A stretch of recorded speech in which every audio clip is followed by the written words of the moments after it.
Babayarin daw mga daraan sa EDSA. Yan ang suggestion ng MMDA para mapilitan daw mga motorista na sumakay sa pampublikong sasakyan.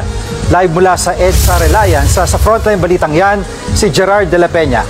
Gerard, ano ang pulso ng mga motorista sa toll sa EDSA? Alam mo, Jiggy, yung mga nakausap nating driver ng mga pampublikong sasakyan ay hindi pabor dyan sa suggestion na yan dahil mababawasan nga naman yung kanilang kita. Isa nga itong congestion charging sa mga lumulutang na reforma bilang bahagi nitong comprehensive traffic management plan na binubuo para mga naman kahit paano ay mabawasan yung traffic na nararanasan natin dito sa EDSA. Wala nang pinipiling oras ang traffic sa EDSA, kaya ang nakikitang solusyon ng mga otoridad, maningil ng congestion fee sa mga daraan sa EDSA sa mga piling oras. Sa madaling sabi, para yang toll. Ganyan din daw ang diskarte sa Singapore, Seoul, South Korea, London at maging sa New York sa Amerika.